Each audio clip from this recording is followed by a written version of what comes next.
I want to share you something about chronic fatigue syndrome that you probably know, but maybe nobody's ever put it in terms of this before. Now, I'm going to start with just a little analogy. If you're not from the north side of Brisbane, I mean, do forgive me, you may not be familiar with the exact ways that I'm going to describe things here, but you can still imagine, so play along with me a little bit here. If you were to drive from our office, which is located here in North Lakes, and if you wanted to drive to the Brisbane CBD, well, you can just simply go down the Gateway, or you can go down Sandgate Road, or you can go down the A1 or Old Gympie Road down through Kedron Stafford. Or you can kind of cut the long way around through Peachtree and then go down Old North Road and Boundary Road. Or you can go all the way around over towards Mount Gloria, Samford, Daber, and all that sort of stuff. So my point is that if you want to travel between 2 points, there are actually multiple ways that you can get there. Now, if you've been dealing with a chronic fatigue syndrome and trying to do all kinds of research to figure out what's going on, you have probably not found that there is any one thing that does it. And that's because, in my experience and in my belief, chronic fatigue syndrome, it's not something necessarily that's caused by just one thing. It's a combination of things. If it was just one thing, then everybody who has a certain gene, everybody who's been exposed to a certain virus, everybody who's had the same environmental kinds of stresses, or anybody who's had any mental stress would experience those symptoms, but that is not the case. So most likely there have to be a combination of elements that are feeding into the individual. And rather than say, oh, we're going to put you in a box and say that this is the one and only, if you have this combination of things, that's what's going to happen. That is not what happens for the individual. Every person's neurology, bone structure, metabolism, etc., is different. So when it comes to chronic fatigue syndrome, we need to consider what would be the multiple combination of things that may lead you to where you are. And then, like picking a combination lock, finding the exact digits that you have going on so that you can actually find a solution or something that is going to work to improve your situation. Now, that I've got that out of the way, let me explain to you what this has to do with it. This is not an ad for Energizer, but I'm sure that if you're experiencing a chronic fatigue, you've used this analogy that it just feels like my battery is flat. Now, oftentimes when people do start to experience these kinds of symptoms, stress of some kind is a major trigger.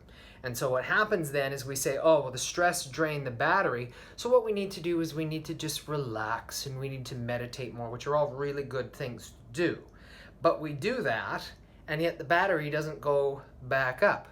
So let me propose alternatively that what's happened is you've had something happen in the past, so you had some kind of a physical injury. Well, that knocked you down like this. Then you were exposed to a virus, and that knocked you down like this. And then you were exposed to some chemicals that knocked you down like this. And then at the very end, you had the stress that finally dropped it all to the point where your body was just not able to compensate anymore, and things have been flat since. And so even though the stress is no longer a part of the situation, all of those other factors, they're still present.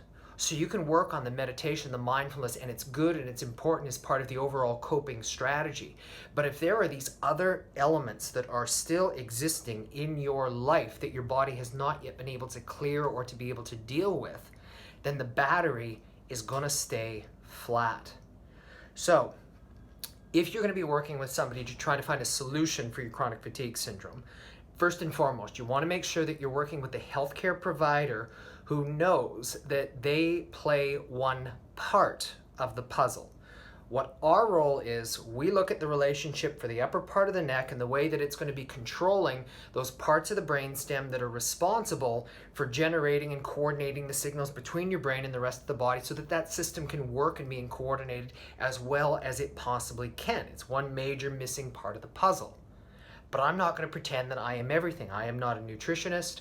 I am not a GP. I'm not an endocrinologist. I'm not a virologist. I'm not a dentist. I'm not any of these other combinations.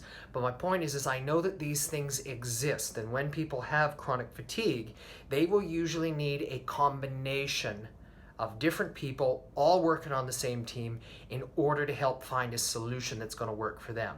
If there was an easy button, and I really wish that there was, You just snap the fingers, boom, problem solved. But as I said, it's usually a combination of different things. And so if we're going to get to the bottom of what's really going on, we need to be able to rebuild the charge, rebuild the battery incrementally. We can't usually do it all at once, and we need people who are going to be working together so that ultimately things are going to be working for you. So I hope that this video has been of value for you. If it has, please like it, please share it with anybody else who you think would benefit from this information, and also check out the different links and the information that we've given for you. That way, if there's anything that we can do to help you, if you have any specific questions, please feel free to reach out to us and we will assist the very best that we possibly can. This is Dr. Jeffrey Hanna at Atlas Health Australia, reminding you, take care of your neck for a better quality of life.